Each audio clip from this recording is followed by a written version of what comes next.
Bon, eh bien, écoutez, bonsoir à tous et bienvenue à cette visioconférence organisée par l'Amitié judéo-chrétienne de Paris-Ouest.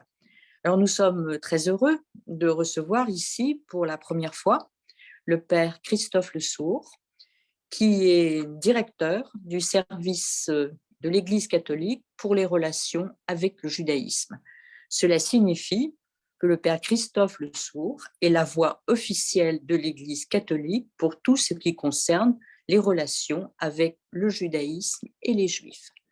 Il succède au frère Louis-Marie Coudray, que nous avions déjà reçu 2 ou 3 fois, et qui est aujourd'hui le Père supérieur du monastère d'Abou Ghosh en Israël.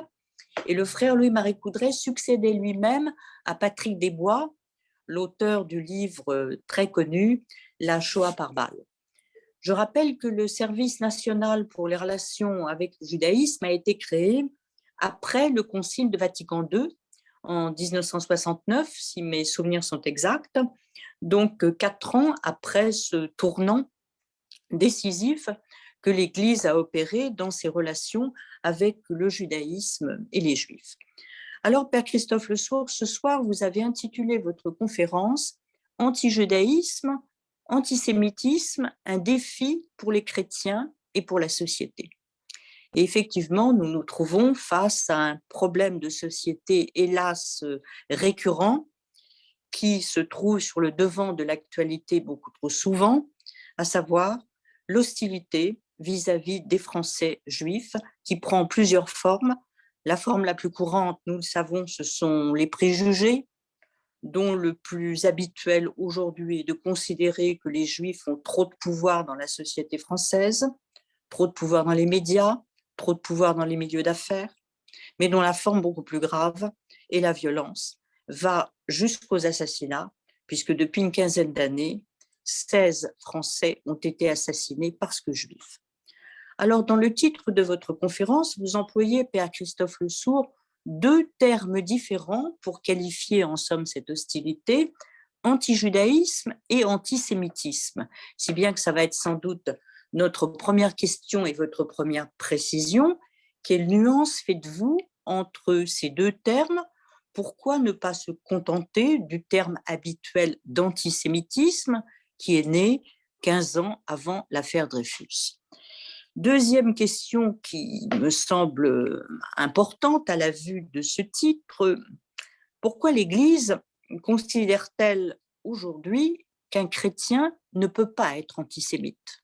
Et ce faisant, je cite le pape François, qui répète « un chrétien ne peut pas être antisémite ». Alors même que, il faut le rappeler, pour mesurer tout le chemin parcouru, depuis 2000 ans, l'Église, protestants, catholiques, orthodoxes, avaient été extrêmement hostiles au judaïsme.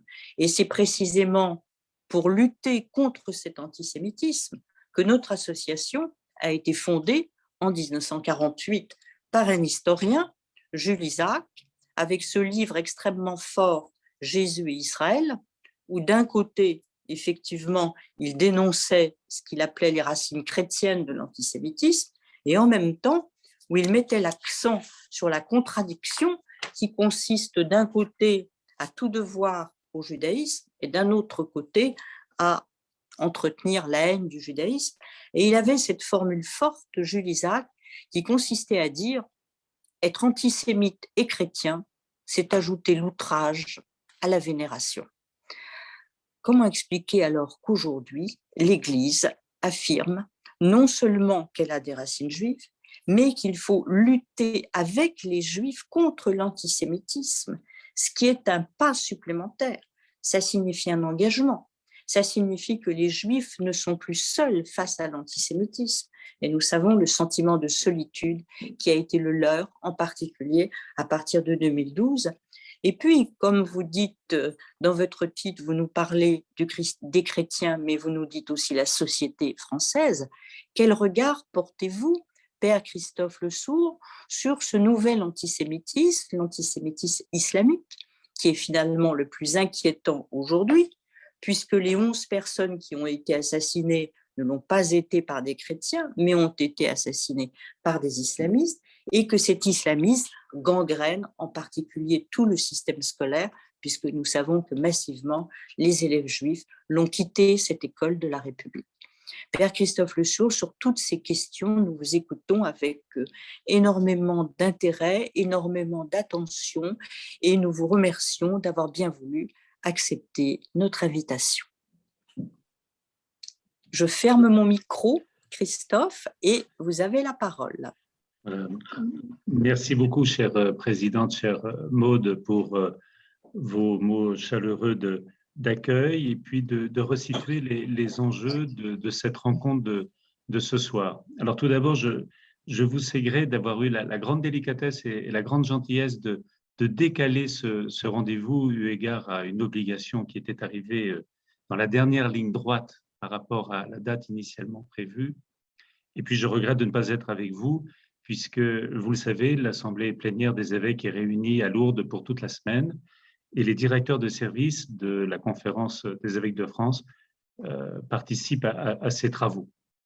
Donc c'est depuis Lourdes que je vous parle, et puis en même temps, je mesure que c'est aussi la joie de pouvoir, sur cette soirée Zoom, accueillir des personnes qui ne sont pas à Paris, et je salue d'une manière particulière mon ami Jean-Dominique Durand, président des Amitiés judéo-chrétiennes de France, et je tiens à lui rendre un hommage vibrant pour la belle organisation de la journée du 20 mars dernier, hein, qui était une première fois où c'était la journée nationale de lutte contre l'antisémitisme. Donc je rends un hommage appuyé à Jean-Dominique et à toute son équipe. Alors, cher Maud, vous avez très bien posé comme là, les questions essentielles, et ce que je propose, c'est, à travers l'intervention que j'ai préparée, tenter de répondre aux questions fondamentales que vous avez posées, et puis répondre aux questions des uns et des autres, et apporter des précisions à la fois de langage, et puis avancer plus encore dans la compréhension du travail de l'Église catholique de France dans la mouvance du Concile Vatican II et de tout ce qui s'est fait depuis plusieurs décennies pour à la fois avancer dans la fraternité avec nos frères juifs et lutter contre l'antisémitisme et l'antijudaïsme. Et tout à l'heure, je vais préciser, en présentant la déclaration des évêques du 1er février dernier, pourquoi les évêques ont instamment insisté pour qu'on puisse utiliser les deux termes. Et d'une certaine façon, ils ont en filigrane fait apparaître un troisième terme dont nous allons parler. Alors, comme vous l'avez situé, nous sommes dans un contexte particulièrement douloureux. Premièrement, les uns les autres, sans doute avons-nous pu voir ce documentaire tout à fait saisissant projeté dimanche dernier sur la 5, s'intitulant « La fabrique du mensonge ». Et si vous n'avez pas vu cette émission, je vous la recommande. C'est un documentaire d'1h20 qui présente tout ce qui s'est mis en place pendant la pandémie. Et à cet instant, je pense aux différentes interventions de Jean-Dominique Durand présentant l'antisémitisme comme un virus, et un virus mutant. Et je trouve que l'analogie est intéressante, d'autant plus intéressante que précisément, on a vu se développer tout au long de la pandémie, premièrement, le retour de l'antisémitisme décomplexé, si je puis utiliser cette expression, et puis également, nous avons vu apparaître à nouveau l'antijudaïsme, et je vais m'en expliquer dans quelques instants. Par ailleurs, il y a cette dramatique affaire de Jérémy Cohen. Alors bien entendu, il faut tout à fait prendre le temps judiciaire. Le temps médiatique est une chose, le temps judiciaire en est une autre, et il est très essentiel de s'inscrire dans la démarche de la famille de Jérémy Cohen. Moi, je suis pétri d'admiration devant l'attitude de cet homme qui est allé sur plusieurs plateaux de télévision pour expliquer qu'il faisait totalement confiance à la justice de notre pays pour savoir ce qui s'était véritablement passé. Et en tout cas, si l'émotion est si intense dans tout notre pays, et en particulier dans la communauté juive, c'est parce qu'il y a un contexte sociétal particulièrement difficile, particulièrement douloureux dans certains départements, dans certains quartiers. Et à cet instant, nous pensons au livre tout à fait déterminant de Georges Bensoussan, Les territoires perdus de la République. Et c'est compte tenu du fait qu'il y a des constats qui sont faits depuis 25-30 ans de déplacement de populations juives eu égard au fait qu'il y avait des hostilités récurrentes, qu'aujourd'hui se pose une immense question: pourquoi a-t-on frappé aussi violemment Jérémy Cohen, qui, le malheureux, s'est relevé, titubant, perdant ses moyens et étant percuté par un tramway. Si nous nous posons la question de qui l'a frappé aussi violemment, c'est parce que depuis quelques décennies remonte à nouveau un antisémitisme dont il faudra parler des racines, et nous le ferons au cours de ce propos que je nous invite maintenant à entamer à partir à la fois en mémoire ce que nous avons pu regarder dimanche dernier, et puis également je me permets de faire référence à un livre très remarquable de notre ami Marc Knobel qui s'appelle La cyberhaine. Du reste, vous avez pu voir dans l'émission, dans le documentaire, Marc Knobel prendre la parole à plusieurs reprises. Et c'est lui qui évoque l'histoire si douloureuse de l'étoile juive. En effet, il y a quelques années, il avait mis sur les réseaux sociaux, au moment d'un anniversaire de la libération du camp d'Auschwitz, une étoile, l'étoile jaune qu'avait portée son père. Et à sa grande stupeur et à sa grande douleur, au moment des manifestations anti-pass sanitaires, qui étaient déformées par le mot anti-pass sanitaire, eh bien, il a vu avec stupeur et beaucoup de douleur que c'était très précisément l'étoile qu'il avait mis sur les réseaux sociaux pour évoquer la libération des camps d'Auschwitz, là où son père avait été détenu, que des gens donc, avaient détourné cette étoile jaune qui était le symbole de la Shoah. Et il en parle avec beaucoup d'émotion. Ce qui est très frappant dans le livre de notre ami Marc Knobel, c'est que nous voyons se développer, grâce à l'anonymat qui est possible sur les réseaux sociaux, se développer un antisémitisme de plus en plus virulent.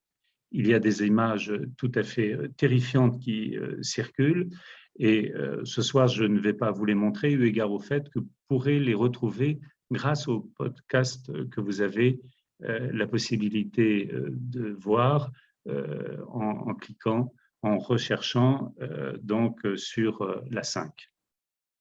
S'agissant des réseaux sociaux, je pense à cette phrase de mon cher Michel Serres, qui était un ami très cher. Il disait « Les technologies les plus avancées font reculer nos cultures aux ères archaïques du polythéisme sacrificiel ». Je me permets de redire la phrase. « Les technologies les plus avancées font reculer nos cultures aux ères archaïques du polythéisme sacrificiel ». Et on voit bien qu'à nouveau, et c'est dit dans l'émission qu'on a la fabrique du mensonge, à nouveau se profile la silhouette du bouc émissaire.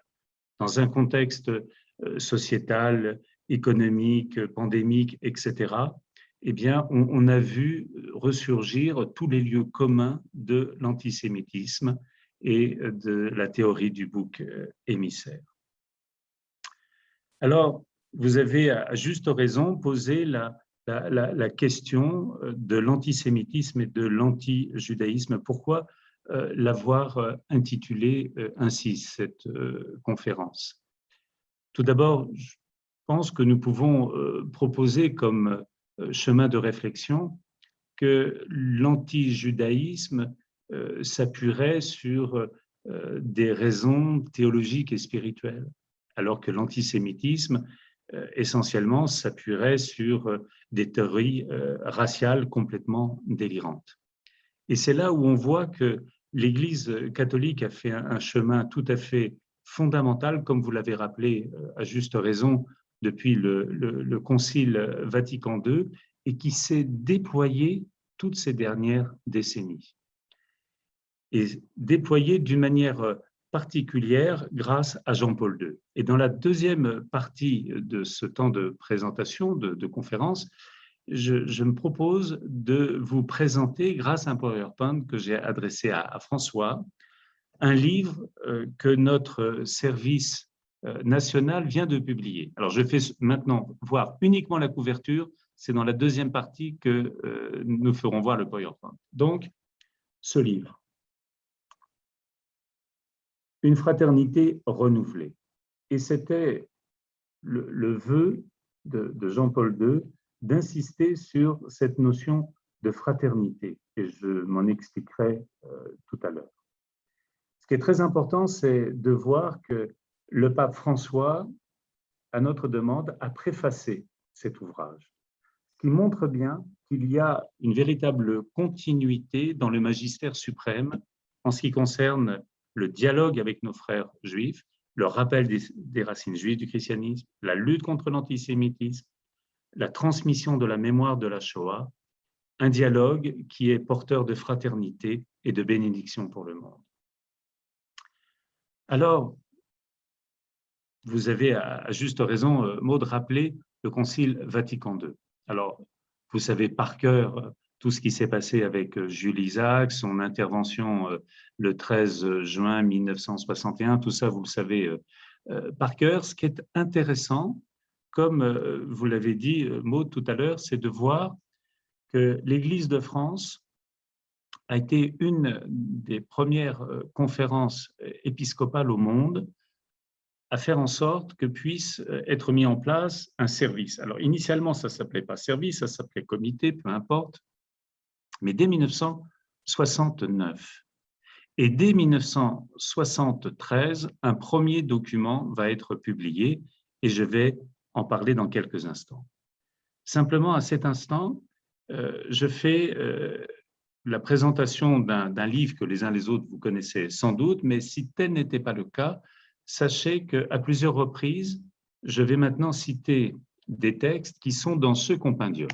Alors, ce compendium a été publié sous la responsabilité du frère Louis-Marie Coudray, votre cher Louis-Marie, dont vous avez évoqué le ressouvenir, et qui est donc à Abou-Gosh. Donc, j'ai toujours plaisir à correspondre avec lui très régulièrement et je vais le voir prochainement fin avril et début mai. Et du reste, sachez que nous réfléchissons ensemble à développer ce qu'on appelle l'axe Paris-Jérusalem, c'est-à-dire faire en sorte que ceux qui aujourd'hui sont en Israël puissent bien nous aider à faire en sorte que les pèlerins qui vont en Israël puissent à la fois goûter les racines juives du christianisme, mesurer combien le Jésus juif est essentiel à notre foi, sinon notre foi est incompréhensible, mesurer que la sève biblique circule dans toutes nos écritures, rappeler l'importance aussi du judaïsme vivant, c'est-à-dire que nous n'avons pas une approche archéologique, nous avons une approche fraternelle et il est essentiel d'être en dialogue avec le judaïsme vivant aujourd'hui et en particulier vivant en Israël. Alors, le premier texte qui est dans ce compendium et qui a été en fait le premier texte rédigé après le Concile Vatican II, c'est les orientations pastorales du comité épiscopal pour les relations avec le judaïsme. Et il date de 1973. Ce qui est très intéressant, c'est avant même le texte du Vatican. Le texte du Vatican concernant les orientations va être publié en 1974 et la conférence épiscopale française va précéder ce document. Avec l'importance de la question de l'État d'Israël. C'est le premier texte officiel de l'Église catholique à parler de la question de l'État d'Israël. 1973, les évêques de France. Ensuite, il y a la vocation de la permanence d'Israël, sa mission. Et puis, premier passage qui veut tordre le cou à l'antisémitisme. Et je vous lis ce passage que vous pourrez trouver dans les pages 43-44. Il est urgent que les chrétiens cessent définitivement de se représenter le juif suivant des clichés qu'une agressivité séculaire avait forgés. Combattons avec courage les représentations caricaturales et indignes d'un honnête homme, à plus forte raison d'un chrétien. Je trouve que c'est étonnant, tristement étonnant d'actualité. Vous voyez, c'est 1973, donc le comité de la conférence épiscopale française. Et en 1974, donc, il y a ce texte qui est publié par le Vatican, et de même, ce texte du Vatican condamne toute forme d'antisémitisme et invite un véritable dialogue forgé sur le respect et faire en sorte que nous soyons ensemble des vecteurs de paix. L'autre texte qui va marquer tout ce déroulé, c'est 1985. Il est question de la présentation des Juifs et du judaïsme dans la prédication et la catéchèse de l'Église catholique. Et là, il est question d'un homme, on va en reparler tout à l'heure, donc de Jean-Paul II. En 1982, c'est lui qui va commander ce texte, parce qu'il sait que l'enjeu est considérable. Que transmettons-nous aux plus jeunes à travers la catéchèse? Que transmettons-nous dans nos communautés au peuple de Dieu pendant la prédication? Donc, deux vecteurs essentiels de transmission et d'enseignement. Et là, il va demander à ce qu'un travail extrêmement important soit réalisé avec une insistance, lutter contre l'antisémitisme et avec cette formule incompatible avec la foi chrétienne. Et ça rejoint votre question, Maud, question si pertinente, hein, sur le fait que l'antisémitisme est incompatible avec la foi chrétienne. Et tout à l'heure, lorsque je vais présenter le PowerPoint du livre « Une fraternité renouvelée », vous pourrez mesurer les uns et les autres à quel point le pape Jean-Paul II a voulu faire en sorte que nous puissions être extrêmement attentifs à la lutte contre l'antisémitisme et souligner combien l'antisémitisme est incompatible avec la foi chrétienne. Nous avançons et il va y avoir un moment important, c'est la déclaration de repentance des évêques de France en 1997. Et c'est le 30 septembre à Drancy que les évêques dont les diocèses avaient eu un camp, ce sont eux qui ont signé cette déclaration. De façon très habituelle, usuelle, les uns les autres, nous disons les évêques de France. Pour être très précis, pour être sûr à un moment donné que cette déclaration puisse se faire, il y a eu la proposition par le cardinal Lustiger et par Jean Dujardin, un de mes illustres prédécesseurs de vénérer mémoire, eh bien, que l'on puisse faire en sorte que ce soit les évêques dont les diocèses ont eu à avoir un camp. Et cette déclaration souligne le caractère inouï du crime de la Shoah et la question du silence de certains, et d'où de s'inscrire dans une démarche de repentance. À cet instant, je me permets de souligner que nous vivons une année charnière. Une année charnière, pourquoi? Parce que, et là encore, je suis heureux de voir Jean-Dominique et de me réjouir que nous ayons pu penser cette démarche ensemble avec notre ami Moshe Levin et nos amis du mémorial de la Shoah. Donc cette année est particulière parce que c'est le 80e anniversaire de l'année 42. L'année 42, tout d'abord, c'est janvier, avec le 20 janvier, la conférence de Wannsee. Et nous avons entendu à la conférence des évêques de France, au 58 avenue de Breteuil, un conférencier de grand talent, qui est un grand spécialiste de la Shoah, et qui a expliqué ce qui s'est passé lors de cette conférence de Wannsee. Et ce qui est très impressionnant, c'est de penser que 15 hommes, c'était les plus hauts dignitaires nazis, les plus hauts fonctionnaires du Troisième Reich, qui se réunissent dans une villa de la banlieue de Berlin, dans un cadre absolument idyllique. Et là, ils s'entendent dire par Heinrich que le Führer a décidé de la solution finale du problème juif en Europe. Le but, c'est l'élimination des 11 millions de Juifs vivant en Europe à l'époque.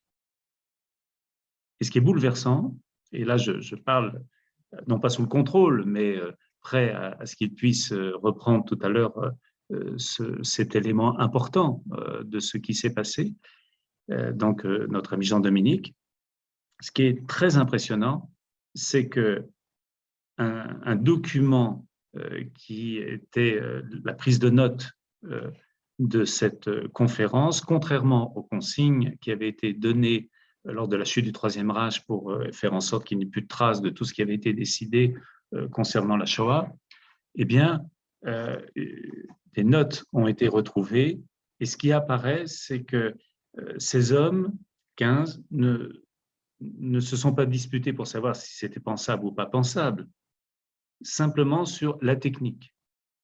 Ils se sont disputés, ils ont fait part de leur désaccord sur comment mettre en place la solution finale du problème juif en Europe. On est absolument bouleversé en se disant comment il est possible que l'on puisse à ce point perdre ses repères. Janvier 1942. Juillet 1942, ce sont les rafles, et en particulier la rafle du Veldiv. Et là, ce sera très important que nous puissions d'une manière particulière faire mémoire de ces arrestations et de ces déportations. Et puis, ce qui est très frappant, c'est que dès l'été qui suit, il va y avoir des grandes voix qui vont s'élever pour dire que ce qui est en train de se passer est absolument innommable, insupportable et qu'il faut réagir. Et parmi ces grandes voix, il y a des évêques français. Alors, il y a l'évêque, archevêque de Lyon, le cardinal Gerlier. Le premier qui prend la parole, c'est l'archevêque de Toulouse, le cardinal Saliège, qui du reste sera fait compagnon de la libération par le général de Gaulle, et puis également monseigneur Théas à Montauban. Et il se trouve que vient d'être publié un livre que je me permets de vous recommander grandement, rédigé par un éminent historien français, M. Jacques Sémelin. Et ce livre porte le titre suivant « Une énigme française ». Et l'énigme française, en fait, c'est la question posée par Simone Veil à Jacques Sémelin. Et l'énigme française est la suivante. Qu'est-ce qui a fait qu'entre 75 et 80% des Juifs français ont pu être protégés, n'ont pas été déportés? Et son livre est très admirable pour souligner combien tant d'hommes et de femmes ont eu le courage de prendre parfois des risques majeurs pour sauver des familles, sauver des personnes, sauver des enfants. Et donc, nous souhaitons tous ensemble faire en sorte que nous puissions faire mémoire de ces Justes de France. Et il y aura en particulier une cérémonie au Panthéon le 7 septembre prochain, avec le grand rabbin de France, le président de la conférence épiscopale française, le président de la fédération protestante. Voilà, un certain nombre de personnes seront sur le parvis du Panthéon pour un temps de recueillement afin de faire mémoire aux Justes de France. Et la conférence épiscopale française va organiser dans un certain nombre de diocèses, par exemple Lyon, Toulouse, Montauban, et au siège de la CEF, des expositions pour mettre en valeur l'attitude de toutes ces personnes. Et je tiens à souligner aussi le formidable courage de nombreuses congrégations religieuses féminines, voilà, qui ont accueilli des enfants juifs et des familles. Nous reprenons notre compendium et donc notre parcours historique de textes qui marquent la détermination de l'Église pour souligner l'importance d'une prise de conscience et favoriser une avancée dans le dialogue. 1997, c'est une contribution à la lecture catholique de l'Ancien Testament pour permettre le dialogue entre juifs et chrétiens. Et là, c'est le comité épiscopal pour les relations avec le judaïsme. Et là, vous voyez, nouvelle avancée.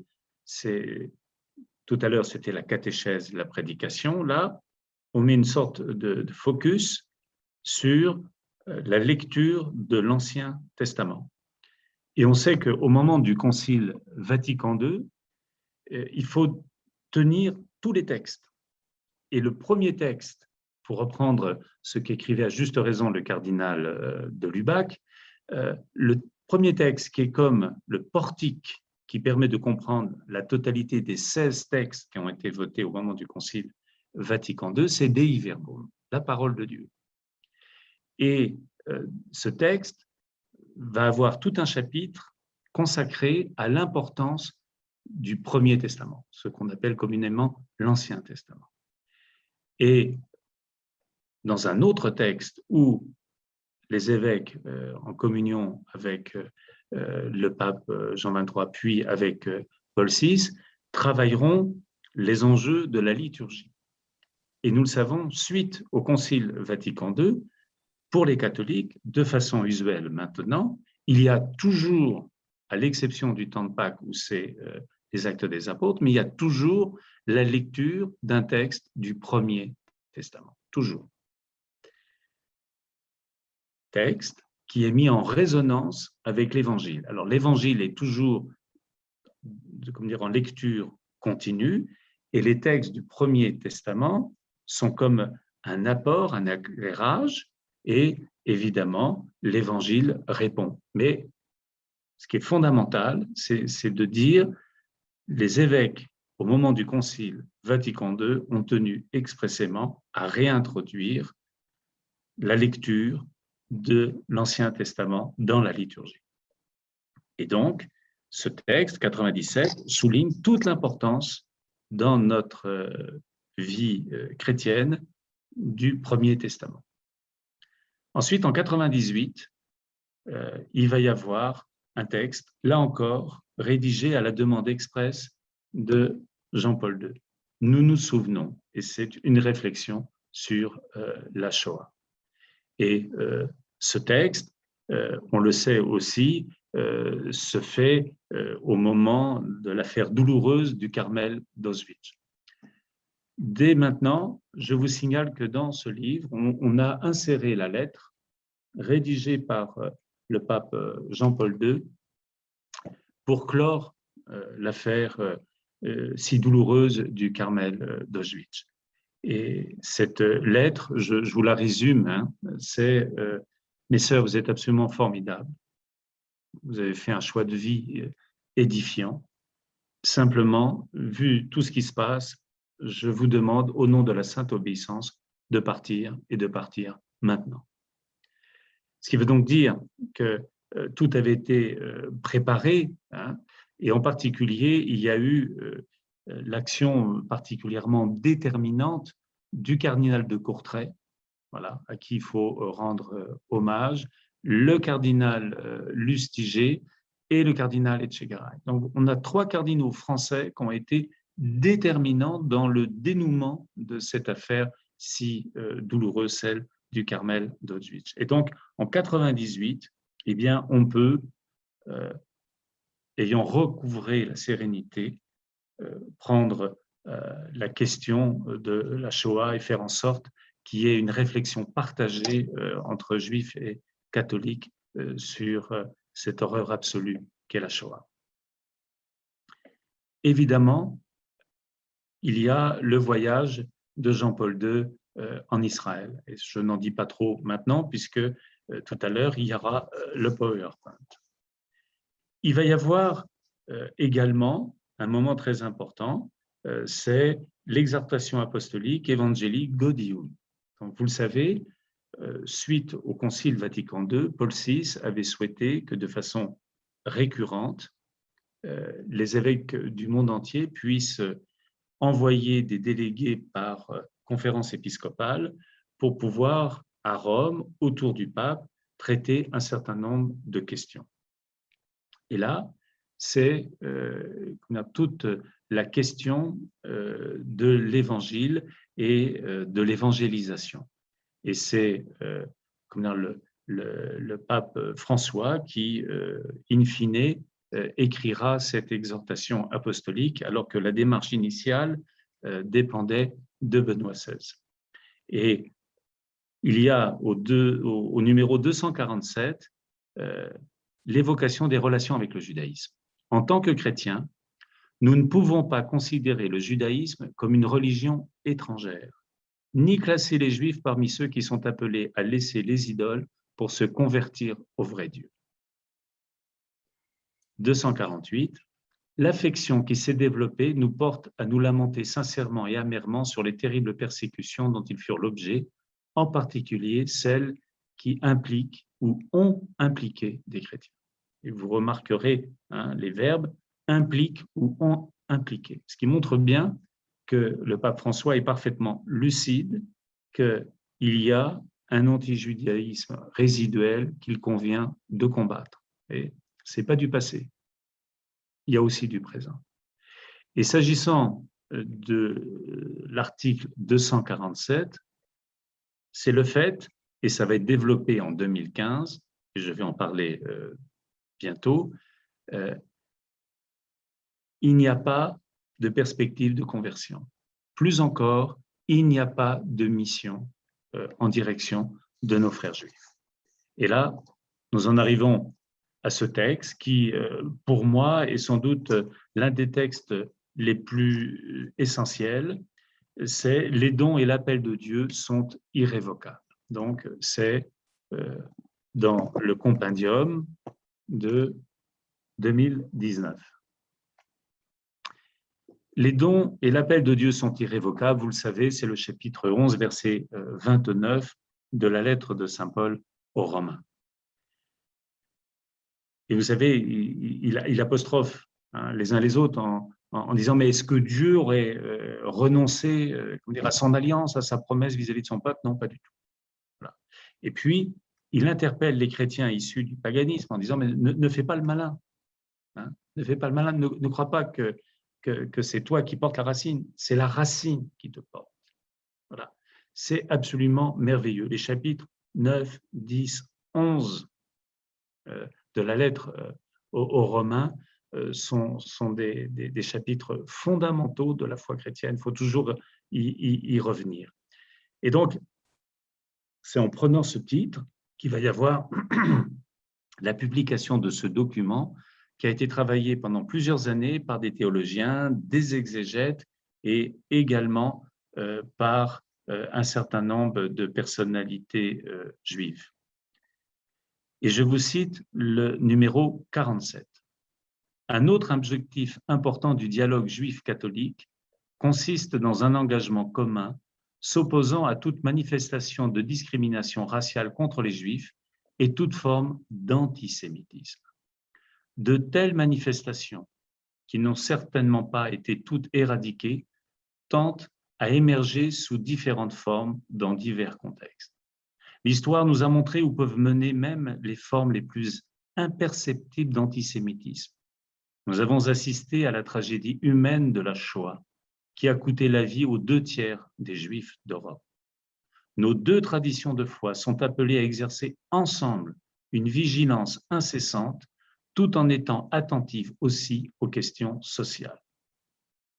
Le pape François a souligné maintes fois qu'un chrétien ne peut pas être antisémite, notamment à cause des racines juives du christianisme. Voilà, vous voyez, ça, c'est un passage absolument essentiel. Donc, numéro 47 de ce grand texte, les dons et l'appel de Dieu sont irrévocables. Alors, on arrive à un moment important qui a beaucoup marqué les derniers mois l'Église de France, c'est l'interpellation qui a été faite au secrétaire général et au conseil permanent des évêques. Tout à l'heure, dans sa présentation, Maud a évoqué le service national pour les relations avec le judaïsme qui fait suite à cette création du comité de 1969. Justement, l'une des missions confiées à ce service, c'est une mission d'expertise, de faire en sorte que nous puissions, en étant attentifs à ce qui se passe, pouvoir interpeller. Et c'est ce que nous avons fait. En effet, au cours de l'hiver 2020, on a pu mesurer qu'il y avait dans toute l'Europe, une véritable prise de conscience d'une forte montée d'antisémitisme. Tout d'abord, il y a eu une déclaration des 27, donc de la communauté européenne. Un discours tout à fait remarquable du cardinal Parolin, qui est le secrétaire d'État, donc le numéro 2 du Vatican, le plus proche collaborateur du Saint-Père. Et puis, il y a eu aussi la volonté de la part de l'épiscopat allemand en lien avec la Fédération protestante allemande d'avoir une démarche commune d'information sur la montée de l'antisémitisme en Allemagne. Donc, constat, en Allemagne, en France, en Italie, des personnes prennent la parole pour dire ce qui se passe est éminemment inquiétant. Et une interview m'a beaucoup touché, c'est Elisabeth Badinter qui a accordé un entretien à l'hebdomadaire L'Express, et où elle dit « Tout se passe aujourd'hui comme si l'antisémitisme était devenu le problème des seuls juifs. Sentiment de solitude. Et on sait, un certain nombre d'affaires criminelles terriblement douloureuses, à la fois ont suscité un grand émoi national, et en même temps, nos frères juifs ont mesuré qu'ils étaient très seuls. Qu'au moment des grandes manifestations, eh bien, eux descendaient dans la rue, il y avait eu des déclarations de tel ou tel, mais ces personnes-là n'étaient pas dans la rue à leur côté. Et surtout, il n'y avait pas, semble-t-il, une sorte de prise de conscience de ce qui était en train de monter en termes d'antisémitisme.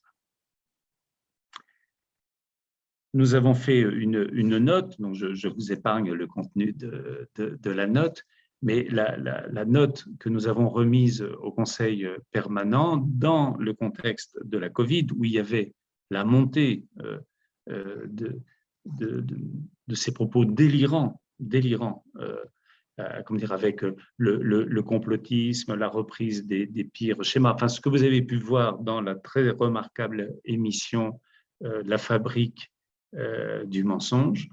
Eh bien, dans ce contexte-là, nous avons donc remis une note au Conseil permanent. Et je dois dire que tout de suite, la présidence du Conseil permanent, et donc en cette occurrence Monseigneur Éric de Moulin-Beaufort, qui vient d'être reconduit par vote cet après-midi dans sa fonction pour un nouveau mandat de président de la Conférence épiscopale française, eh bien, a dit, voilà, on va travailler un texte.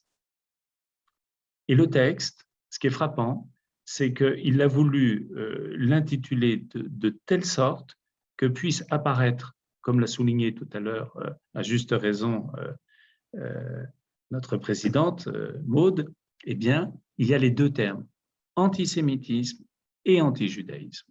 Pourquoi? Parce que, précisément, nous avons pu observer que l'essentiel de l'antisémitisme violent, virulent, provient de l'islamisme, mais parallèlement, on voit également le retour de l'antijudaïsme.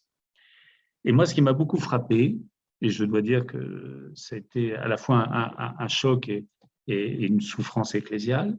J'ai constaté en regardant un certain nombre de vidéos qui m'ont été envoyées par nos amis du Bureau national de lutte contre l'antisémitisme, de vigilance et de lutte contre l'antisémitisme, et bien en regardant un certain nombre de ces vidéos, j'ai entendu des propos qui étaient tenus pas du tout par des islamistes, mais par exemple par des jeunes femmes qui, à visage découvert, comment dire, expliquaient, et tout ça dans un contexte de chant catholique, de drapeaux marqués du sceau, comment dire, du chœur vendéen, eh bien, ces personnes-là expliquaient que les Juifs comment dire, voulaient tuer les chrétiens et que c'était écrit dans le Talmud. Vous voyez, c'est un propos mais complètement délirant.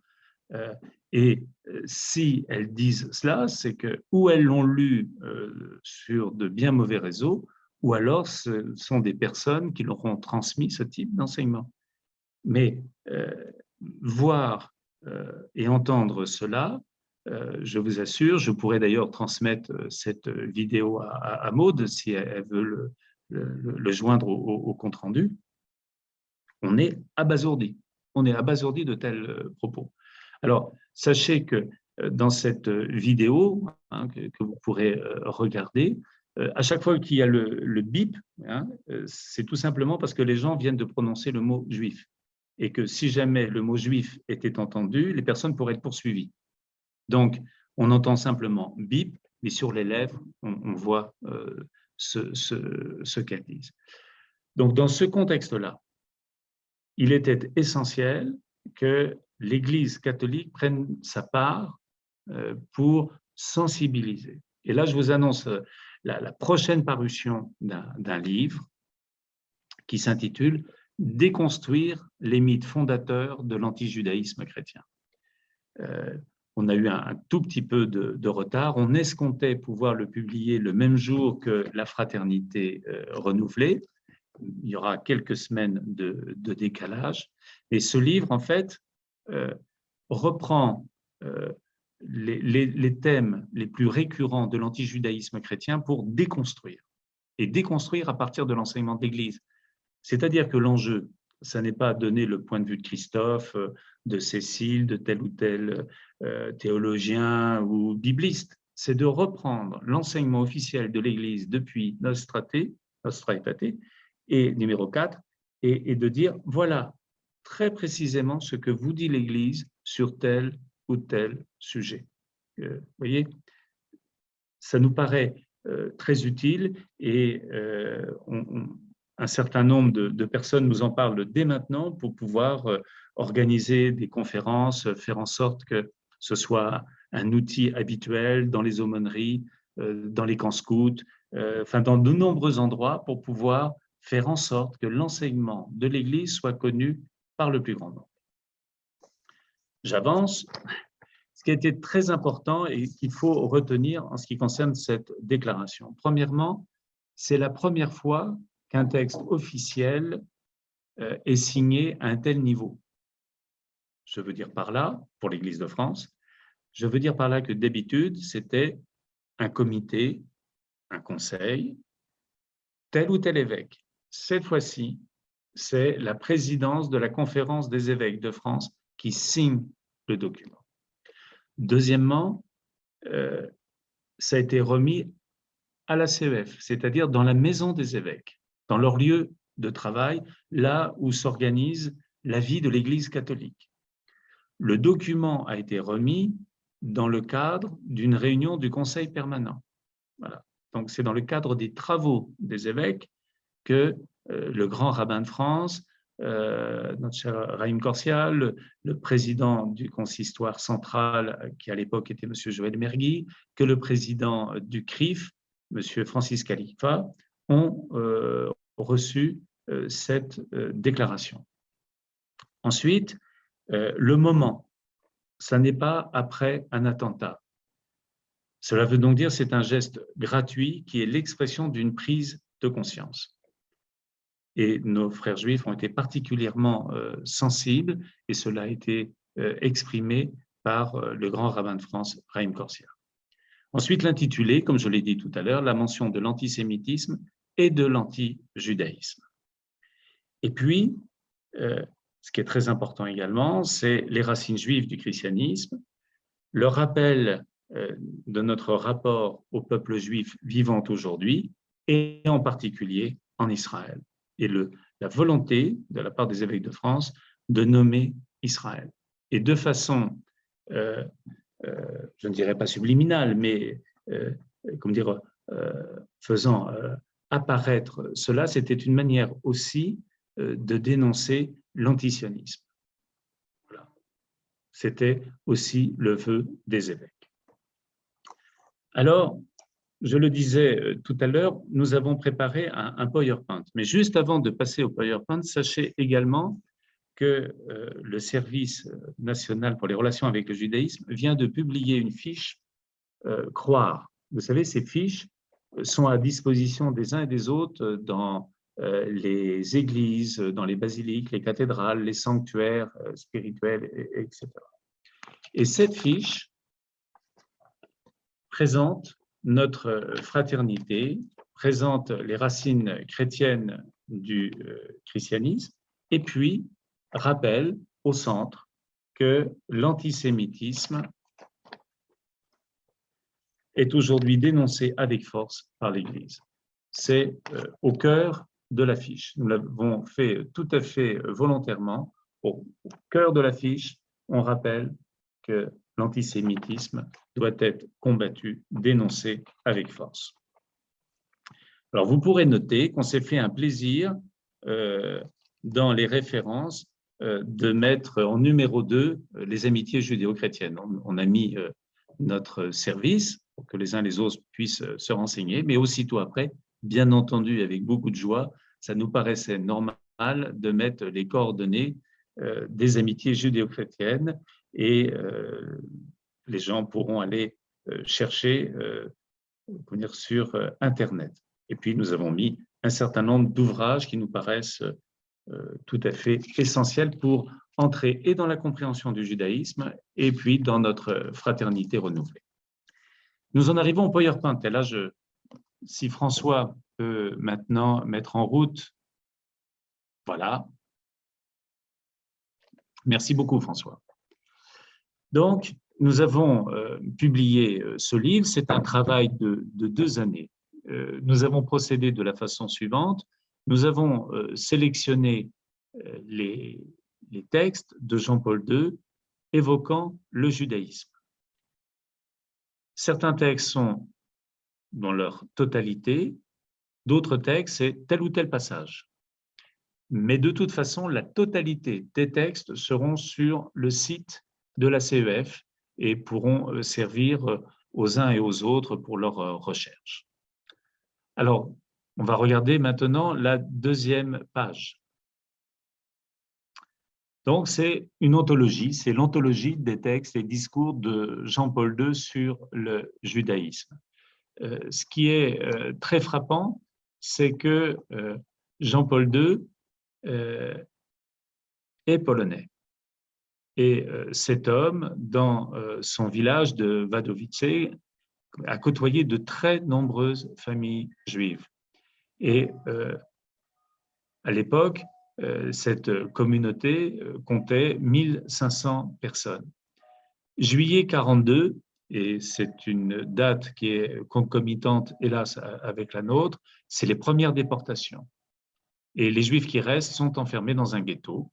43, le ghetto est liquidé. Et simplement, quelques survivants reviennent à Wadowice et, in fine, quasiment aucun ne restera. Parmi ses amis, eh bien, nous allons voir l'autre page, merci François. Il y a une grande amitié que les uns et les autres vous connaissez, c'est Jerzy Kluger. Jerzy Kluger, donc sur cette photo, est cet homme qui était l'un des meilleurs amis de Jean-Paul II. Et cette photo date du voyage pastoral à Jérusalem de Jean-Paul II. Cette lettre de mars 89 est écrite à l'occasion du dévoilement d'une plaque commémorative.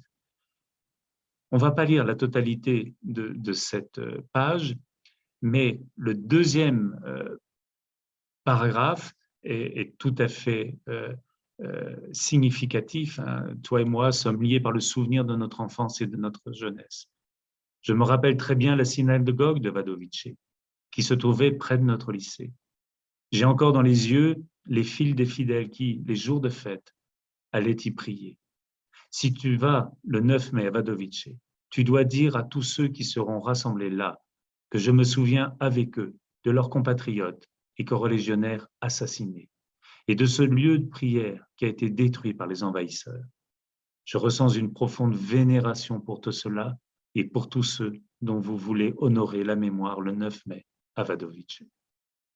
Une lettre que je trouve très émouvante et qui permet de bien comprendre ce qui va marquer tout ce pontificat, c'est-à-dire ses origines polonaises de jeunes Polonais catholiques en lien permanent avec des familles juives et dont le meilleur ami était juif. Alors, sans doute que tout au long du pontificat, on ne s'en était pas immédiatement aperçu, mais le dialogue avec le judaïsme est une des grandes priorités du pontificat de Jean-Paul II. Et ça mérite d'être souligné. Regardez bien les dates. 16 octobre 1978, c'est l'élection de Jean-Paul II. Voilà, on s'en souvient, hein, ça a été un événement tout à fait considérable, une très grande surprise, l'élection d'un pape polonais. Eh bien, 5 mois plus tard, au Vatican, il accueille des organisations juives mondiales. 5 mois après. Et nous allons découvrir qu'il va faire une sorte de discours programmatique. Donc, merci François, on regarde l'autre image. Voilà. Ce sont les grandes lignes directrices. Premièrement, évidemment, alors nous sommes en 79, le concile a moins de 10 ans, à 15 ans, et juste à ce moment-là,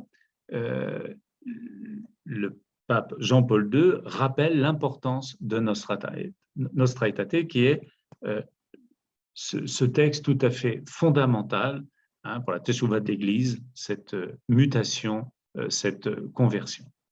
Deuxième point, il rappelle le lien spirituel. C'est pourquoi l'Église ne peut oublier qu'elle a reçu la révélation de l'Ancien Testament par ce peuple avec lequel Dieu, dans sa miséricorde indicible, a daigné conclure l'Ancienne Alliance. On continue. Voilà, c'est l'encouragement au dialogue qui est souligné ici de façon très importante. Et puis, vous le voyez, quatrième point, c'est le rejet de l'antisémitisme. Rejet de toute forme d'antisémitisme et de discrimination que la dignité de la personne humaine, à elle seule, suffit d'ailleurs à condamner. Donc, c'est de dire, voilà, tout être humain doit rejeter toute forme d'antisémitisme, sous-entendu, a fortiori, tout chrétien. Nous continuons. Juste avant, voilà, merci. Donc le rejet, voilà, on continue, donc la page 7 maintenant. Merci François. 7, voilà. Donc ce sont les instruments du dialogue et ces instruments du dialogue, c'est de faire en sorte que puissent être mis en place des lieux de réflexion, des lieux de dialogue. Et le dernier point, c'est quelque chose qui va revenir de façon récurrente, c'est un dialogue pour le bien des partenaires et pour mieux servir l'humanité. Et peu à peu, vous verrez, reviendra cette phrase, hein, ensemble, nous serons une bénédiction pour le monde. Merci François. Donc on continue. Donc, il est élu octobre 78, mars 79, il accueille un congrès de plusieurs associations juives. Juin 79, nous nous en souvenons, c'est son premier voyage pastoral en Pologne. Alors, avec toutes les incidences et conséquences que ça va avoir pour le monde entier et en particulier pour la Pologne et les pays de l'Est qui étaient à l'intérieur du bloc de l'Est et de l'Union soviétique. Donc, c'est son voyage pastoral du 2 au 10 juin 1979. Et là, ça me permet de souligner quelque chose d'extrêmement important, c'est que le pape Jean-Paul II va dire à chaque voyage pastoral, donc voyage pastoral à l'étranger, à chaque voyage pastoral, j'exige de rencontrer les responsables des communautés juives. Et ça va se faire à chaque voyage. Et là, devant cette foule, nous voyons maintenant l'autre image. Merci François. Voilà. Devant cette pierre, il n'est permis à personne de passer avec indifférence. Il va à Auschwitz et là, il explique que lorsqu'il était archevêque, eh bien, il venait de façon régulière en ce lieu. Et il s'arrête devant la pierre où les noms sont écrits en hébreu. Et voilà, il n'est permis à personne de passer avec indifférence. Nous continuons.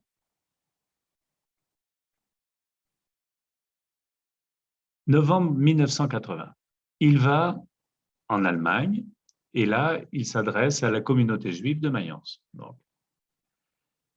Et il va reprendre la fameuse phrase hein, qui, en fait, avait été rédigée par la conférence épiscopale allemande. Quiconque rencontre Jésus-Christ rencontre le judaïsme. Et cette phrase, en fait, depuis, elle est attribuée à Jean-Paul II. Mais sachez-le, Jean-Paul II, à ce moment-là, cite la conférence épiscopale allemande. Et donc, il rappelle les racines juives, il rappelle également le temps de persécution, la Shoah et la tentative d'élimination du judaïsme en Allemagne. Et puis, il développe la question du dialogue entre juifs et catholiques. La profondeur et la richesse de notre héritage commun se découvrent à nous d'une manière particulière dans le dialogue amical et la collaboration confiante. Et peu à peu, on voit que cette confiance va se manifester de plus en plus. Nous continuons. Toujours, non, alors, voilà. Comme vous le remarquez, ça se conclut être une bénédiction pour le monde. C'est ce que je vous disais tout à l'heure. Juifs et chrétiens sont les uns et les autres, en tant que fils d'Abraham, appelés à être une bénédiction pour le monde, dans la mesure où ils s'engagent ensemble pour la paix et la justice. Merci, on continue. Voilà, comme je vous le disais tout à l'heure, en mars 1982, c'est Jean-Paul II lui-même qui va passer cette commande pour avoir un texte qui parle de la correcte présentation des Juifs et du judaïsme dans la prédication et la catéchèse de l'Église catholique. Dans ces notes, ce qui est important, c'est les rapports entre l'Ancien et le Nouveau Testament, les racines juives du christianisme, notamment dans la liturgie. Troisièmement, l'histoire des relations entre les deux communautés pour essayer de remédier à une pénible ignorance.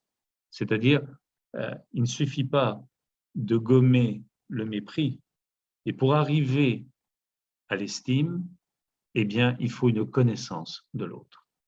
Et il y a cette insistance très importante dans cette note pour la correcte présentation des Juifs et du judaïsme dans la prédication et la catéchèse de l'Église catholique. Ensuite, c'est le rappel que la lutte contre l'antisémitisme est fondamentale parce que l'antisémitisme est incompatible avec la foi chrétienne. Nous continuons. Alors ça, c'est un événement dont on se souvient également tous, c'est ce voyage absolument incroyable. On parle de voyage, hein, même si ce n'était que quelques centaines de mètres, mais on dit que ça a été l'un des plus longs voyages du pape, puisque c'était la première fois qu'un pape allait à la synagogue de Rome. Je vous invite à regarder les images de l'INA, elles sont très très belles. Il y a une ambiance absolument extraordinaire, il y a une joie indescriptible, les mots d'accueil du grand rabbin de Rome sont absolument magnifiques, tous les deux sont rayonnants. Et donc, très frappant, il commence là du coup par parler du rejet de l'antisémitisme. Ensuite, il rend hommage à ceux qui ont tendu la main. Et ceux qui ont tendu la main, entre autres, il y a bien entendu Jules Isaac. Nous continuons. Rappel du lien spirituel avec Nostra Aetate, rejet des principes de l'anti-judaïsme chrétien. Et là, pour une part, ça répond à la question de notre chère présidente Maude, avec en particulier le peuple déicide et la substitution. Voilà, deux grands thèmes. Et c'est vrai que l'anti-judaïsme, redisons-le, est résiduel, mais ici ou là, il reprend dans telle ou telle communauté et il est extrêmement important d'apporter des réponses très précises, très claires, qui dépendent de l'enseignement de l'Église. Avec donc le rejet de la théologie de la substitution que je ne développe pas ici parce que les uns les autres, vous êtes très au fait de tout cela. Nous regardons la page numéro 15. Là, on est passé à la 16. Merci. Merci beaucoup, François. Donc, c'est toujours la visite de Jean-Paul II à la synagogue de Rome et c'est le respect des identités. Et dans cette notion de respect des identités, peu à peu va s'avancer la formulation qui arrive en fait en 2015 où il n'y a pas de mission en direction des Juifs. Voilà. On respecte tellement l'identité de l'autre qu'il va de soi que nous n'avons pas de projet de conversion. Et là, vous savez, ça fait toujours penser à ce passage du Premier Testament. Hein, c'est « Est-ce pour rien qu'il t'aime ?» Vous savez, c'est la grande tentation. Et d'aimer l'autre, non pour ce qu'il est, mais parce qu'on a un projet pour lui, pour elle. Et l'Église, dans sa formulation de son grand texte de 2015, fait bien comprendre qu'il n'y a pas de projet de conversion, et donc c'est un dialogue fraternel dans le respect absolu de l'altérité. Et ensuite, c'est cette notion de collaboration, hein, servir la liberté et la paix ensemble. Nous continuons. Très intéressant aussi. En 92 est publié le catéchisme de l'Église catholique. Donc, c'est un texte de référence tout à fait fondamental. Et bien là encore, c'est Jean-Paul II qui va demander au rédacteur, et en particulier, il y a eu un cardinal français qui a été archevêque de Tours, eh bien, il va leur demander, au rédacteur, je veux, dans le catéchisme de l'Église catholique, des points fondamentaux concernant nos relations avec nos frères juifs. L'unité des deux testaments, la judéité de Jésus, le salut vient des Juifs, le rejet de l'accusation de déicide et la culpabilité collective des Juifs, et au contraire l'insistance sur la responsabilité de tous les pécheurs, notamment chrétiens, dans les souffrances de Christ. Donc, ça apparaît clairement dans le catéchisme de l'Église catholique. Et donc là encore, c'est l'œuvre de l'Église catholique pour faire en sorte qu'ensemble, nous puissions lutter contre toute forme d'antijudaïsme et de tout antisémitisme. Merci François. Nous arrivons à ce moment aussi très important du pontificat de Jean-Paul II, puisque c'est sous le pontificat de Jean-Paul II qui aura la signature de l'accord fondamental avec l'État d'Israël. Là encore, il va y avoir la contribution de cardinaux, il va y avoir le cardinal Etchegaray et puis également le futur cardinal Torrent. qui était le ministre des Affaires étrangères, et qui ont beaucoup œuvré à l'établissement de relations diplomatiques entre le Saint-Siège et l'État d'Israël. Et donc, le texte a un préambule qui rappelle tout le chemin parcouru depuis 1904, et puis également le fait qu'ensemble, il y a le souci des communautés religieuses en terre d'Israël, que ce soit le judaïsme, le christianisme et l'islam. Nous continuons. Nous arrivons à mars 2000, c'est le pèlerinage jubilaire en Terre Sainte. Il y a le discours à l'arrivée.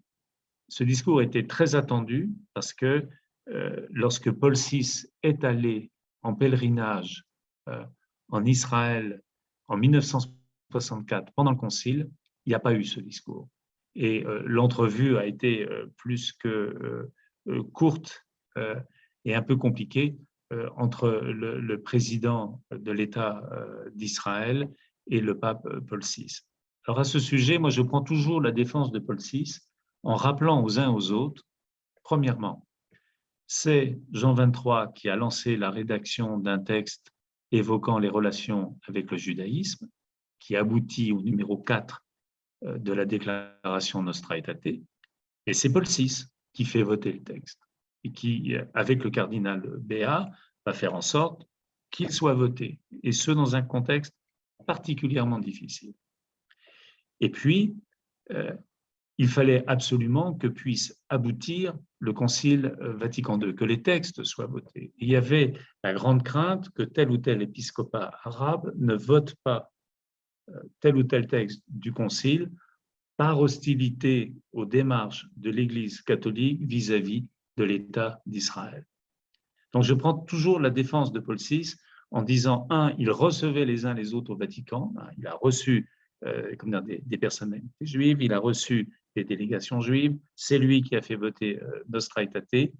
Simplement, il fallait accepter de donner du temps au temps pour qu'on puisse avancer et arriver à cet événement si important, les accords et le fait que dans sa première déclaration, le pape Jean-Paul II puisse souligner l'importance de ces liens entre le Saint-Siège et Israël. Ensuite, il va rencontrer, comme c'est indiqué dans cette page, les grands rabbins d'Israël, et il reprend sa formule qu'il avait prononcée en 1986 à la grande synagogue de Rome, « Vous êtes nos frères aînés », avec la condamnation par l'Église de l'antisémitisme et de l'antijudaïsme. Vous voyez, ce qui est très frappant, c'est que lui aussi, dans son discours aux deux grands rabbins, va parler et d'antisémitisme et de cet antisémitisme spécifique qui est l'antijudaïsme. Et puis de dire ensemble, nous pouvons faire beaucoup pour la paix, pour la justice, pour un monde plus fraternel et humain. Nous continuons.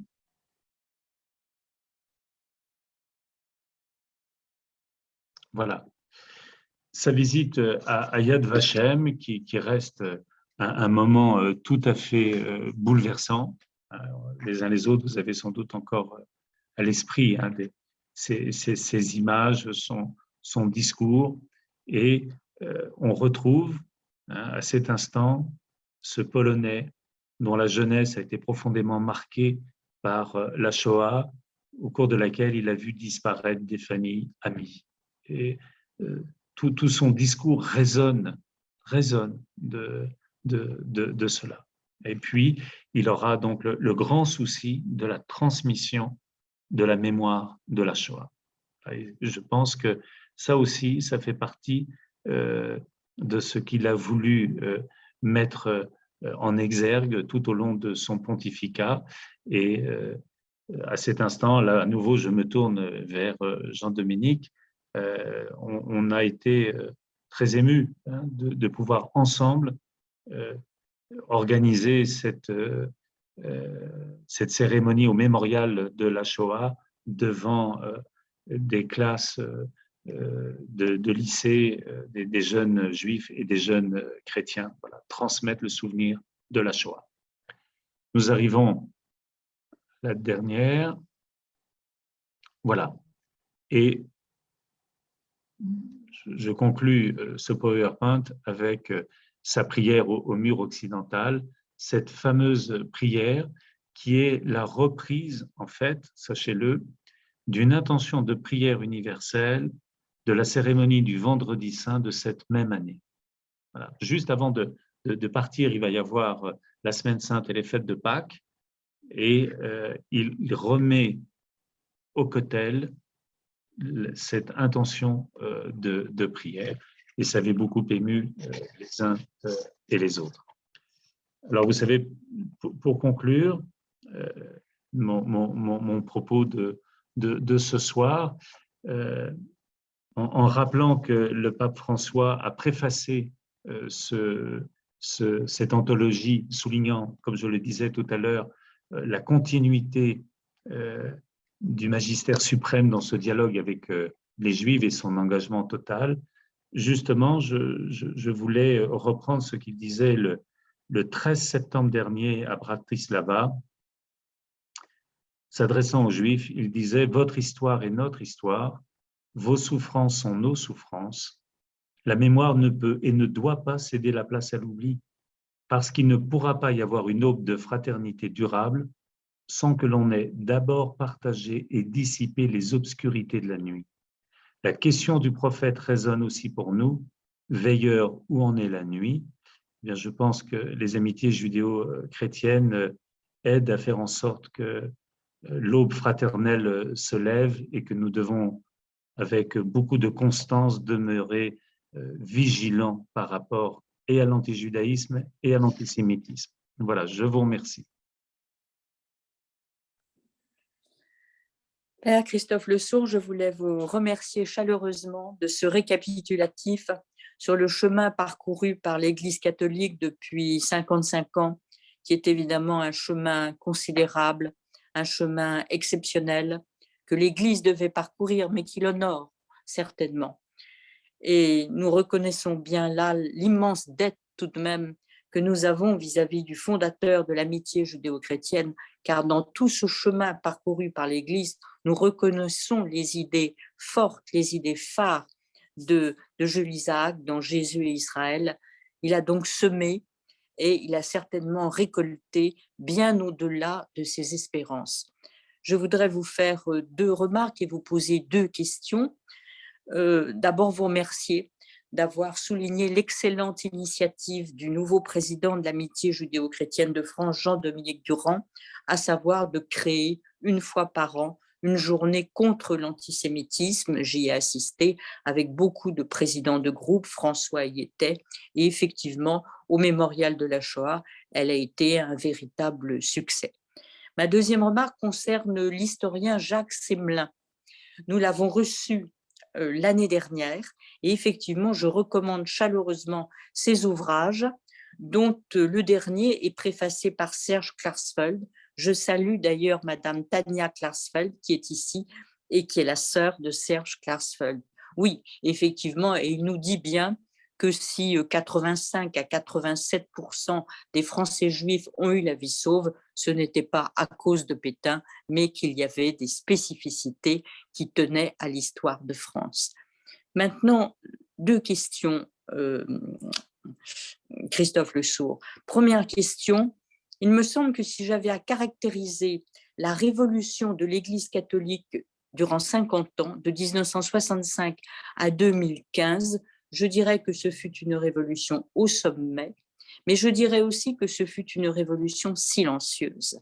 Silencieuse car il y avait dans les paroisses un véritable déficit pédagogique qui me frappait et qui me peinait.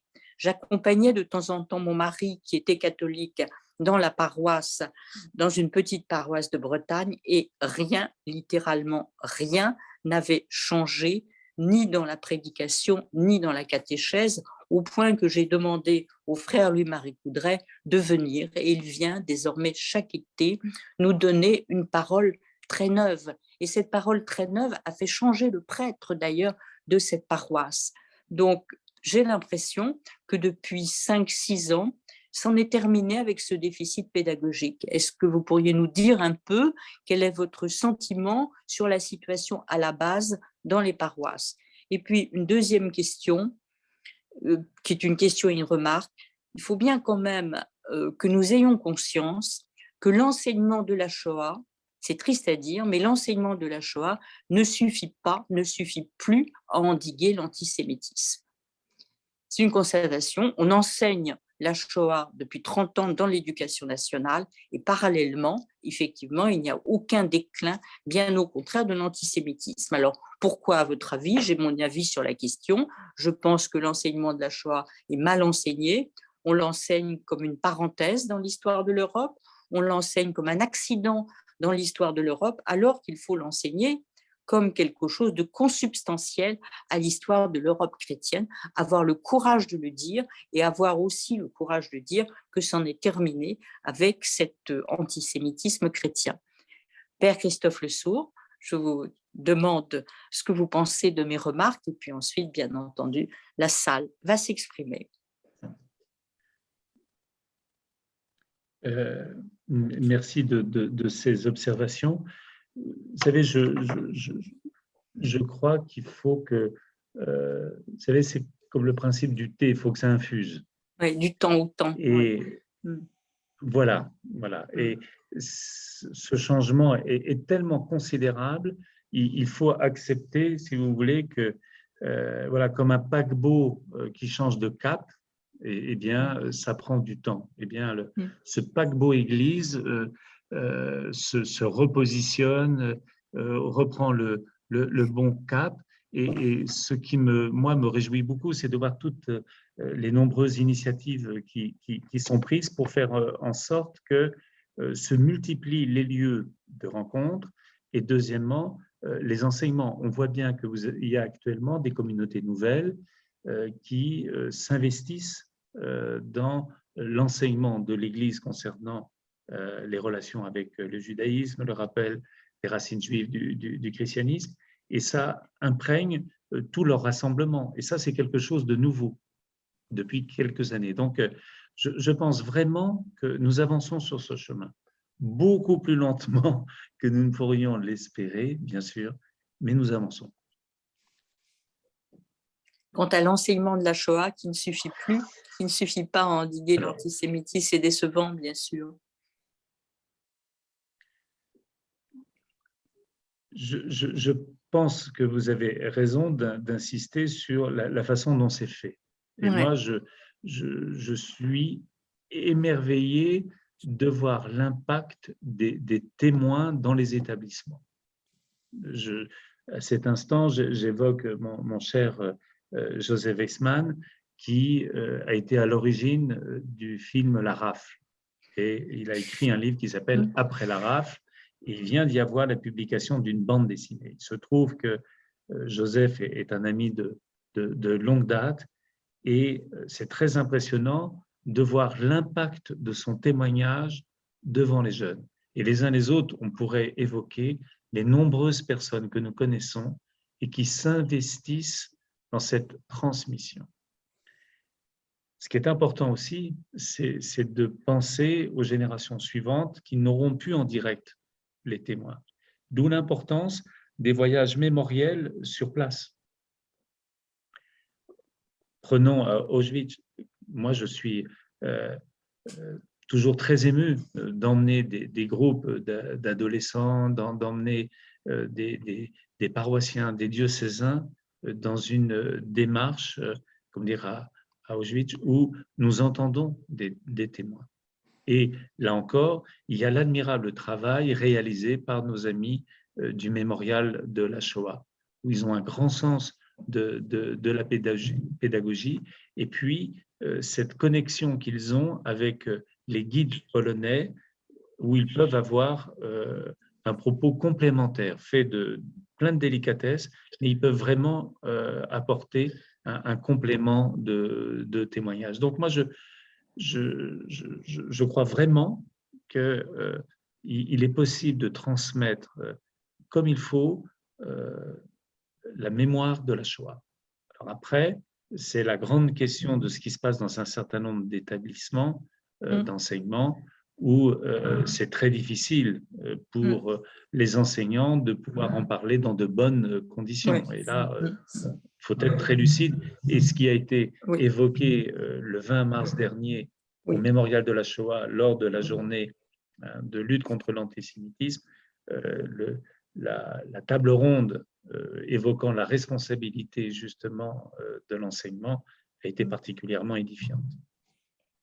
On va passer la parole à la salle. J'imagine que Jean-Dominique Durand, vous voulez intervenir. Jean-Dominique, vous débloquez votre micro.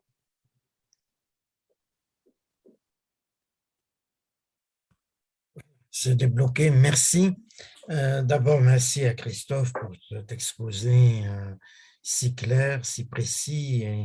Et je suis impatient de découvrir le livre. Et je sais qu'il est arrivé à rue de Rome, au local, je l'ai su tout à l'heure, Sbieta m'a téléphoné pour me dire que tu m'avais envoyé le livre et merci beaucoup. Je crois que c'est un livre très, très précieux. Très précieux parce que, comme tu l'as bien montré, il y a un itinéraire, il y a une progression et le rôle du pape, évidemment, le rôle auparavant de Jean XXIII, bien sûr, puis de Paul VI, malgré effectivement les limites quand même concernant le voyage en Israël. Où je serai un peu plus sévère que toi quand même si j'ai beaucoup d'admiration pour Paul VI. Bon, il n'a pas prononcé de nom, Israël, à aucun moment. Hein. Bon, donc il y a cette progression. Jean-Paul II est le seul pape qui connaissait le judaïsme de l'intérieur. Tu l'as montré avec ses amis de sa ville. Il faut aller voir sa ville. Ce n'est pas très loin d'Auschwitz. Et quand on va à Auschwitz, faire un petit arrêt dans cette ville où il n'y a plus de juifs, ou pratiquement plus, mais il y a quand même là où vivait, là où il est né, là où Jean-Paul II est né, il y a ce souvenir. Je crois que c'est important de s'imprégner de cette ville. Je crois, dans la jeunesse de Jean-Paul II, quasiment la moitié de la population était juive. Et aujourd'hui, il n'y en a plus. C'est là qu'on prend vraiment conscience aussi très concrètement de ce qui s'est passé. Et Jean-Paul II a été le seul pape du XXe siècle à avoir eu cette culture juive. Il avait une culture juive, il connaissait le judaïsme. L'un de ses meilleurs amis était juif, c'était le fils du président de la communauté juive, qu'il voyait à l'école. Il n'y a jamais eu de la part de Jean-Paul II de réticence vis-à-vis du judaïsme et vis-à-vis des juifs qu'il connaissait personnellement. Ça, je crois que c'est très important et ça explique énormément de choses dans son parcours en tant que pape, même par rapport à ses prédécesseurs et même par rapport à ses successeurs qui n'ont pas la même vision dans leur histoire personnelle du judaïsme. Même si le pape François est très lié avec le rabbin de Buenos Aires, etc. C'est différent. Jean-Paul II, ce sont ses tripes qui parlent. Et dans les extraits que tu nous as montrés, on voit bien que ça part du plus profond de lui-même, de ses entrailles. Ça, je crois que c'est tout à fait important. Donc, merci. Cet ouvrage sera vraiment d'une grande utilité et je souhaite que la JCF s'en empare. Et justement, nous avons prochainement, le 15 mai, l'Assemblée générale et je dirais à nos groupes locaux sont autonomes, évidemment, nous sommes une fédération, mais je leur recommanderais vivement d'organiser des réunions, des rencontres pour lire ensemble ce livre. Et ça, je crois que ce sera vraiment très important. C'est un livre fondamental. Évidemment, il y a le compendium des textes de l'épiscopat que tu as évoqué. Les protestants ont aussi publié cette année un texte important qui rassemble les textes de l'Église protestante. Et je crois que ces ensembles de documents doivent faire l'objet d'analyses, d'approfondissements au sein de nos groupes. C'est tout à fait fondamental. Voilà. Donc sinon, voilà, moi je suis tout à fait d'accord avec tout ce que tu as dit sur l'antisémitisme, l'antijudaïsme, en ajoutant quand même, je ne sais plus si tu l'as dit, mais on passe quand même très facilement de l'un à l'autre. Hein. Il m'arrive souvent de dire qu'il y a entre l'antijudaïsme traditionnels, hérités des pères de l'Église, etc., qui ont traversé pratiquement 2000 ans, et l'antisémitisme contemporain, il y a l'épaisseur d'une feuille de papier à cigarette. On passe très facilement de l'un à l'autre. Et c'est là le problème, c'est ce que disait Jules Isaac, c'est que l'antijudaïsme traditionnel a désarmé les consciences. Donc, tu as évoqué le cardinal, le futur cardinal Saliège, Monseigneur Saliège, le cardinal Jarlier, quelques autres, mais il faut quand même avouer qu'il a fallu quand même 2 ans pour qu'il se réveille. Il a fallu 2 ans. Il a fallu qu'il soit placé devant l'horreur des rafles, qu'il les voit dévisus, finalement. Ils n'ont pas réagi face au statut des Juifs, 1940-1941. Il n'y a pas eu de condamnation de la part des évêques des statuts des Juifs, comme s'ils pensaient que, et je crois qu'ils le pensaient, qu'il y avait quand même un problème juif quelque part, et qu'après tout, l'État, la société devait mettre les Juifs à part parce qu'ils étaient différents. Hein. Il y avait un problème. Donc, d'où pas de réaction au statut des Juifs. Voilà, donc, et c'est là que l'on voit que les consciences, pas toutes les consciences, passons aux jésuites de Fourvière, qui très vite disent, mais le premier cahier de témoignage chrétien, France, prends garde de perdre ton âme. Et là, la France perdait son âme, et effectivement. Et là, je crois que tout cela, c'est assez bon de le rappeler. Dans quelques jours, tu évoquais, je crois, ou Semoun, que nous entrons dans les fêtes de Pessah et de Pâques, mais je pense aussi aux prochaines élections qu'il ne faut pas perdre de vue, car quand on voit les sondages, il y a quand même là, bon, je ne sais pas comment nous pourrons réagir, je pense que nous nous téléphonerons si une catastrophe arrive le 24 avril. Merci Jean-Dominique. Quelqu'un nous demandait, Christophe Le Sourd, de rappeler le titre. Vous pourriez le rappeler? Oui, donc Jean-Paul II. Jean-Paul II, une fraternité renouvelée. Et sachez qu'une fraternité renouvelée, c'est une phrase de Jean-Paul II. Oui. Voilà. Et quelle maison d'édition? Alors, c'est en fait, nous retrouvons les mêmes, Bayard, Cerf et MAM. C'est une coédition portée par Cerf. D'accord. Voilà. Et effectivement, c'est dommage que toutes les églises ne vous entendent pas. C'est aussi dommage que toutes les synagogues ne vous entendent pas, parce que déficit pédagogique, il y a également du côté juif, certainement. Mais difficile de revenir, comme nous disions tout à l'heure, sur 2000 ans d'histoire. Voilà. Bien sûr, exactement. Il y a le poids de l'histoire.